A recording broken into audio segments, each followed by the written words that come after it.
are looking to put themselves back in their booths on that global stage and prove that they are the best. But to get there, you have to get through this final lobby. Quick circle look. Tiff was right. Dead center for the most part. Might air towards the western side. Maybe Seaport this time around. I don't know. But Sage, Adrian, FaZe, Doozy, they still need to make sure that they make it to global finals. They still need a sizable map. And I know they can do it. They've got the skill. They've got the experience. They've been scrimming a ton. And frankly, I don't think we've given enough love to this team. I know Dangerous shouted them out. I've got a ton of eyes here on Sage. Such a strong player and a crazy storyline after winning World Series of Warzone. Decides to, well, frankly, gets dropped. They won, and he didn't decide anything. His team said, we want to play with the best squad possible, and they believed Hisoka was better. So Sage, a bit of a revenge tour for him. We're going to head over to another team rated, looking to grab some early loot. Fairly easy start for team rated, and actually it looks like Rated's by himself right now, so maybe they split up because man are completely unoccupied. And this is not a safe position for them to be in. Locked in 8th place with 60 points, just 6 points separating them from 12th place. And we can check in here with that Omit NA squad, Braxton, Youngstas, Juju. Now, Goj, you did mention that SSD would likely leave Pop-Off Power. That means Braxton, Youngstas, and Juju aren't going to run into that squad early on and should have a relatively ease on that early game. But if that's the question, where'd they go? Yeah, it's a great question. And if you want to know where SSD dropped, head over to youtube.com/Call of Duty. You can take a look at that map as we continue to swing perspectives. We'll show it here on main stage, but it's always on over there on YouTube. You can see where all the teams have dropped and where the hot spots are. But you're right, SSD nowhere to be found in Pop-Off Power, which means it's free for the taking. And several teams deciding to go that direction here at the very beginning of the game. And we're on board with a team right on the line to right on that threshold, trying to make a play for global finals. And Levin Resort is looking real quiet right now. It's true, and my leaderboard updates live, and they came into this map in 12th place. Now, that was by mere decimals, and Destroy is kind of flirting the line with that and has unseated them for 12th place by 0.6 points. Another team that needs to get in the top 12 is going to be on your screen. Exact, Sneely, Sitrep in the gulag. 2 left standing here for now. How are we going to answer back against Picnic, Scripta, and Oakwood? And this team has had a lot of ups and downs as well. Team Sitrep, by the way, 14th place going into this lobby.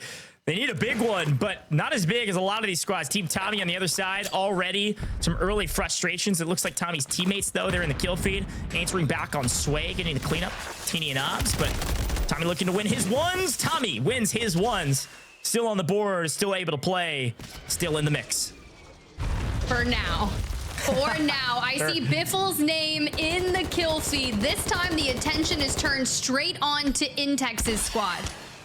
They've got Chaos in the north, a team that will need to find themselves inside the top 12. But for now, Destroy, they're on the bubble also. They had just pulled out one team, but from the south side of Estates, can we keep that going? I see OP marked hitting the redeploy in the distance, maybe likely wanting to get ahead of this and third party it.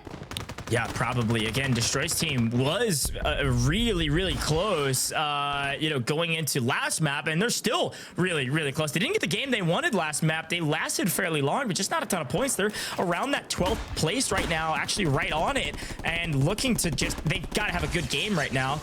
Brax's team, Omit NA, has kind of been waffling back and forth between 6th and 12th all day today. And right now, they're on the upper end of that, on 6th. They're definitely not in the clear. They need to win this fight. They can't get wiped here. They can't risk a 0 or a 1-point game because they're not past the 66-point threshold yet. Not fully. Now, they're real close. They're probably safe, but they just need an okay game here, and they should make it to LAN. Yeah, this is tough. They had Team Oreo season just ahead of them looking to fight, but that team's outside in like 28th place for now. But to the gulag we go for Brax against Scripta. Has to clutch this up. It would make things a lot easier. We can't seem to locate, takes damage, and just gets caught out. Scripta absolutely works Brax in the gulag. Yeah, smokes make it very difficult. Just couldn't quite get a beat on his opponent, and frustratingly, it looks like Sitrep got just a hair of a read. Was able to take him down pretty quickly. So 2 up for this squad. Again, frankly, they need like a couple kills and they should be fine. But sometimes that is a tall order in a lobby of this strength. Back to swag we go. Sage, Adrian, they've got high ground. They land near the Seatown Hotel. Been hanging out here for a little while, trying to fight Picnic squad down below. And as the mortars come in to try to give Picnic maybe some cover to get out, or the rest of his team to maybe rotate up, it looks like Oakley Boy's so far away that I don't really know what type of fight they're trying to take. This is going to be a quagmire at best, and at worst, you're just going to lose your life in the process. That Picnic, there he goes, finally gets out of the building and tries to swim around. Ooh, for Prospect in the gulag here. Shaded Step going down. That's going to feel good. Rated. Mayapo still need to see what's going on with them. But a must-win situation keeps the dream alive. Prospect does have the cash to hit a double buyback. But where are we looking for our regain? Do we return to that ever-coveted home of Manor? There's gonna be buys over here, and you should know this place obviously like the back of your hand. So very comfortable, and most of the people have already rotated out of here. Yeah, you have info on it already, so it's a smart play to go get the buyback there. But that, frankly, was a must-win, like you said. Like, if you lose there, you're headed to the lobby. They only had about 60 points or so.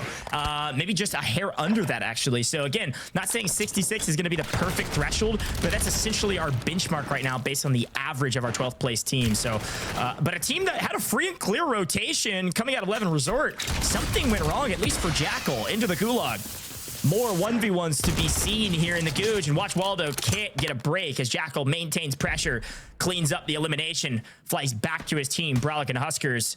It looks like they've made it all the way to condos, actually. So they wrapped all the way through Seaport District, now on the south side of it near that bridge. As our zone continues to close, it looks like it's going to be very central.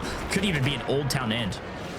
This is going to get shaky because a lot of water crossings in late game will be inevitably the cause of a lot of teams' demise here. But you've got noobs across the way looking to make a play here onto Sage, Adrian, Swag, and Almonds underneath them. Now, I'm really weary of the split that we're looking to enact. Think TBE of old. This is a play that they would usually look to make, right? An anchor with two making the play. But right now, it's just Almond underneath them. Yeah, it's almost reverse play. I think maybe Almond's trying to just bait them out. I don't know what's going on, but Noobs gets ripped. Almond in trouble.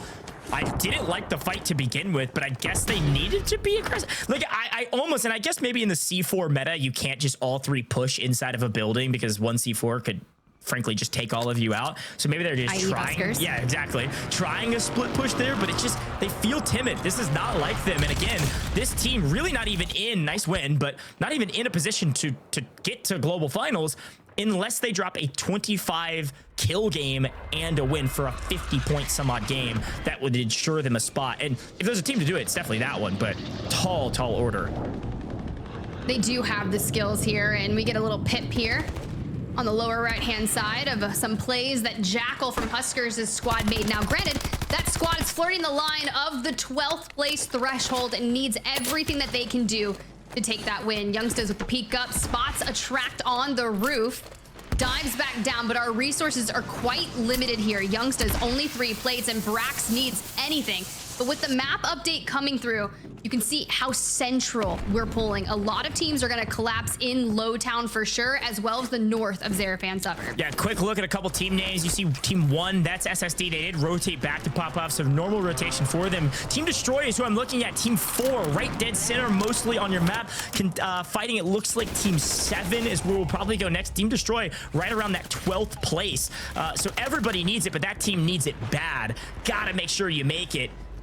And they're already central zone. If they can hold down their POI, grab their wins, clear everyone around them, they should be able to hang out there for a while with a couple kills so they can secure that multiplier. But Juju, confidence key. He said it once, he'll say it again. Anytime I interview him, that's all he says. Confidence in every fight. I know I'm one of the best. And Tiff, gotta make a huge play here. It really does make a difference, but you also have Z-Color's squad here, and well, they're outside in 20th place. So to fall is going to be detrimental to their land journey. Now, granted, you're not done. You don't lose your chance if you don't lock in the top 12 here today. You just have to drop into that gauntlet of a last chance qualifier where you have to find yourself in the top 4. And then we also have that wild card map, which we've seen crazy things. I'm talking GUI with the precision airstrike that just takes out the majority of the lobby. Don't find yourself there. Yeah, no, that is so true. A wild final map of LCQs. I will give a quick update from our amazing production team. Team rated, fully eliminated, sent back to the lobby with not another chance. Now they are going to be basically right on the line. Remember, they're at about 60 points going into this. If our threshold is 66, if they maybe had a couple kills, we're not even into a real multiplier yet. We have a 1.2. They're right on the line. There's a chance we won't see rated immediately, at the very least, in the grand finals on LAN. He's gonna have to make it through the LCQs, but you never know, Tiff. I mean, there's a lot of math that needs to be mathed, a lot of addition, a lot of multiplication, and there's a chance that threshold could be a bit lower, could be more similar to maybe what we saw in the upper bracket, which was a massive drop-off from 12th to 11th, and it was really 60.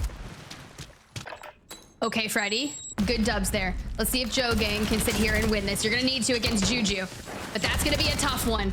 You've already put enough damage down. You take down Juju. Now that squad does need a regain in terms of staying alive, but it was 5.2 points, Goj. That is how far team rated is, sitting above 12th place. Yeah, it is so close. And at some level, the admins just had this monumental effort of triple checking every number, every multiplication down to the finite 0.01 to make sure we know who takes it, because it will be that close. We said at the top of the show, Tiff, we set it up. We said there's going to be maybe some stretch at the top of this leaderboard, but the margins between 12th and 13th, 11th and 12th are going to be less than a point. And so far, those things that we're talking about, it sounds like, are going to be the case. But back to some of our fringe teams, back to our bubble squads. Jackal on 4, so this bodes well for this trio to have this amount of kills already. I think somewhere around 5 to 6 in total as a trio. Still here going into the 4th circle. They're on edge of zone, not in a horrible position. The problem is they got to go through the Wolf of War zone to even make it into zone. Yeah, it's not where you want to be. Now, mind you, think back to 2023, trying to qualify for World Series of Warzone. We had Huskers on the mic. We played the clip. You know the 1v1 clip we're talking about. We're not going to show it again, but that clip determined whether or not he made it to the LAN finals or not. And this squad is currently sitting in 10th place overall, just a few points ahead of that 12th place threshold. Now, granted, that could be because of the eliminations Jackal has found so far. Now, we said it was going to be a tall task for the teams near the bottom of the leaderboard. You saw Obs on 5 as they get Tommy back. Sure, edge of zone, sure, in a bad position, but they're on 10 eliminations, Tiff. And with the multiplier, they still have an opportunity. And I think there's a motto we've been saying now for years, but it has become even more apparent as Tommy has left his main team, the old TBE. They got 3rd at World Series of Warzone. The motto was, you can never count out Tommy.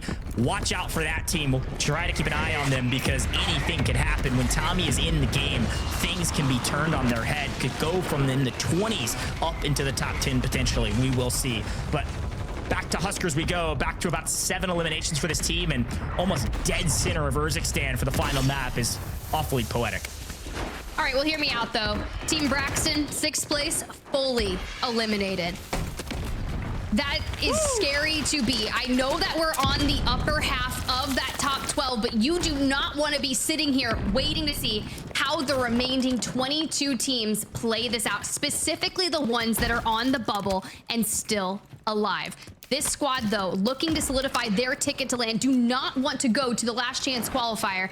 And when you just move up in multipliers, we're looking for that 1.4 in 2 more teams. A team that came in seated 39th. Joe Gang inside the top 10 and still alive, which not a lot of teams inside the top 15 can still say. We've already named a couple that have dropped out. There's a chance we might be seeing Joe Gang here on LAN. Excited about some underdog stories, excited about some teams battling through the lower brackets and making it to the global finals, but still have got some work cut out for them. It really comes down to how many kills they had. They got to win into some of our lower bracket games, but they only had 8 kills. They need to make sure they secure a sizable amount of kills to make sure that multiplier does the work they need it to do to make it to the global finals. A couple teams, all of these in contention, about to run into each other here on the north side of City as we try to figure out where this next zone goes. I want to take a quick look at it if we can. New zone. Tiff, it pulls nearly dead center, and what you said was going to be an issue is exactly the case. Talk about a water finish to close out the NA finals. You know, I've been watching a lot of House of the Dragon lately, and I'm starting to feel like a dreamer. Sure. I'm starting to feel like a dreamer. I can see the future. I don't know when it's going to happen, but it's here and now. And with this squad inside 7th place, I'm feeling pretty good about them. But what I'm not feeling good about is SSD having a priority rotation straight towards the next zone, and with squads that are on the cusp of not qualifying for land, like Team Jowo being their next biggest threat. Yeah, we're going to take a very quick listen in with this team to see what they're talking about as they prepare for the next circle. I'll drop this util box. Okay. Those guys are all in that little shed, bro. Oh my god. If we would have had I have a mortar. Running up. Go up. One. Slide me, double slide me. That's Brolic in them. Yeah, they're crossing. I'm crossing the cross. I'm making space on this left side. Yeah, make some space.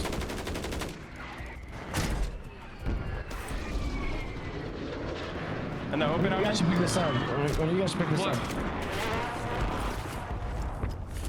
Yeah, that's combat scout. Like, you're gonna use that for endgame now. You want me to use it? You want to use it? No. I already have combat scout. Like, you have it. Oh, yeah, pick it up though, right? You said? Yeah, no, like, just use it. Actually, use it. Right. We're on 3. Right. Under our bridge. Yeah, you want to focus everybody right side. Hold on, I'm getting. Left side, let them do their thing. They can't cross to us in the open. Look at this. Green ping. 3. They're beefing right there, green. Yeah, I see that. One shot on one on the stairs.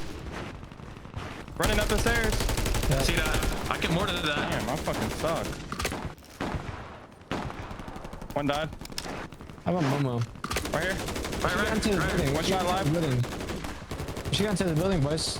I'm hearing you. I'm coming.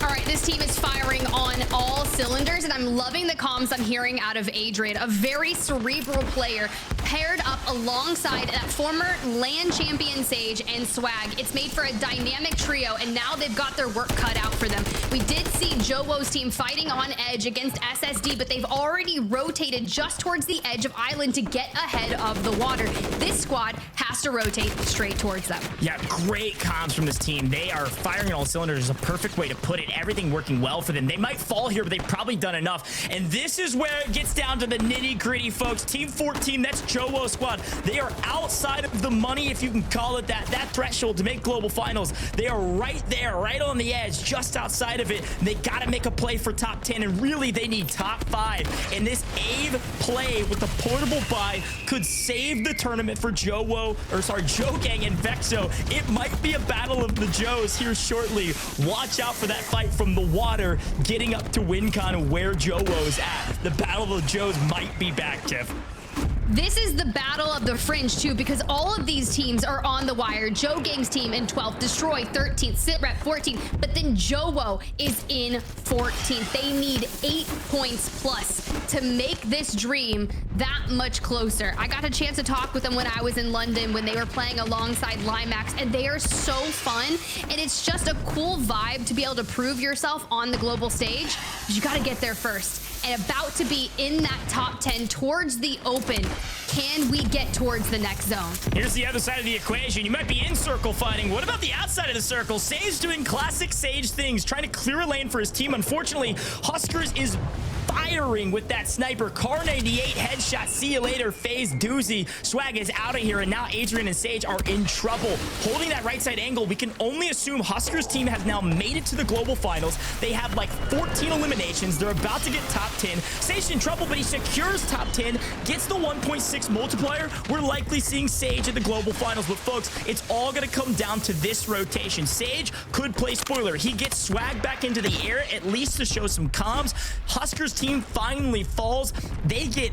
Oh no, Jacko's still alive. He was able to get the self-res off. Scared me there for a second. We are top 10 though, so they did get the 1.6 multiplier, likely enough to make it. But Destroy's right here as well. We have so many teams on the fringe that any of these could be knocked out if they don't have a decent game. Jacko with 7 kills finally falls in 10th place. Will it be enough? Probably, but I don't know because there are so many squads still alive. 9 teams left, 21 players alive going into the 8th circle. Sage doing everything he can to stay alive with Swag. Somehow they have somewhat restabilized and are making a play. Swag going big against Exact. There are so many teams outside the top 12 still alive that if you fell early and you were already in the top 12, you are hoping that the teams that have secured it, I'm talking about SSD, are procuring all of the eliminations. But Destroy making a hellish play against Devo, takes him down, but loses the life in the process. Almond Squad has Skullface and Noobs still in the water on 4 eliminations, but they are so far out of the mix. Wow. They need so many more eliminations and to hit that 2x multiplier. But here comes the rotation into the final 5. Breadman still up, takes down Vondel, Biffle, Hisoka. What is going on? Finally gets cut down. Did Jobo's team do enough as Aydan plays spoiler and makes this a 3v2? This is frankly a must-win for Skullface's team. They need all 3 kills. They have to get the win, and I don't know if it's enough. It probably isn't, but it'll at least get them respectable. The question in my mind is, what happened to Jobo's team? Did they do enough? They got 3rd, as here come the swimmers, and Noobs is gonna try to play cleanup. Shooting fish in a barrel. How about shooting DJ Moss in a barrel? Up on land with a little bit of an angle. Should grab the victory here. Finally, Noobs, Skullface, Almond, they win it all in the final moments. The question is it too little, too late for some of the top dogs of Warzone? That is a question that I am so scared of the answer to. Congratulations, Skullface, Noobs, Almond. Looking for a chance to reclaim glory on land would be Skullface, that former solo YOLO winner on land, paired up with 2 of the best competitors historically in Warzone, making that regain. I don't know if it was enough eliminations there, Gosha. Let's run back towards the last stand. I'm looking at Huskers. You said it. They were sitting around that 7th place mark, right? But we have to keep our eyes on that squad number 14, Jowo. That team rotated earlier after a big contest with SSD on rotation, and they're just under the water here of this building. But I don't know if they were able to take it all the way. This Jowo position is so perfect because not only do they get eliminations here, but they're inside of the zone waiting for other teams to rotate in. And as they throw the smoke to continue to float under, they lose 4 and Jace. But look at Brett and Joe go. They swim all the way around Hisoka and Biffle. And you'll see a play here from Brett shortly to take this team out. SSD falls at the hands of Sage and Breadman, pinching this team here shortly. Skullface actually is alive with Noobs on the left-hand side, and you see Almond get cut down off onto the other side. So it's just the battle of the swimmers on the down low, and then up top you see Willie Teed, Magoo, DJ Moss, Aydan, Vondel all fighting for high ground position that ends up proving to be the worst spot to be in. But everybody's playing for position because top 5 get the 1.8 multiplier, and almost every single one of these teams besides Aydan and Biffle needed the 1.8 times multiplier to even have a shot at making global finals. So you see Destroy's team come in late. They did get 6th or 7th, which means they don't get that multiplier. I don't know if it'll be enough. It's going to be so close, but there's that final fight. Look at Breadman go rogue in the water, gets 1, cleans up Biffle, gets the kill for it, and then Hisoka gets torn down by DJ Moss. Wow. It's tough though, because Team Devo was in the fringe as well, in 15th or so place, looking to push themselves into top 12. And then you see Team Aydan make that rotate. Now, granted, this squad had already locked their position in. This is just a point sponge for them and just a little extra confidence. But Noobs and Skullface, they needed every elimination. And quite frankly, it might have been one of those games where you're like, I think they needed north of 20 eliminations plus that 2x to really secure it. Yeah, I think the classic motto holds true. I think it's too little, too late, but I want to hear the reaction. Let's take a look at that victory moment. Yeah, one's right here. Hey, one over right side. Okay. I'm looking at this kid. You gotta kill it. Still says a 2v2. One's dead. Yeah, one's right. There's one left, one right. Still in the water. Try and play back to me. Did you guys fucking focus one together? He got knocked to gas. Other kid's going to die to gas, I think. Oh, he's going to die to gas. Where is he? Oh, Got gas inbound. yeah, he's going to die to gas. All targets eliminated. I just couldn't get kills, bro. Dude. Woo! Tiff, wasn't enough. It wasn't enough. It was 10. A total of 10. And I don't think that last kill, even if it would have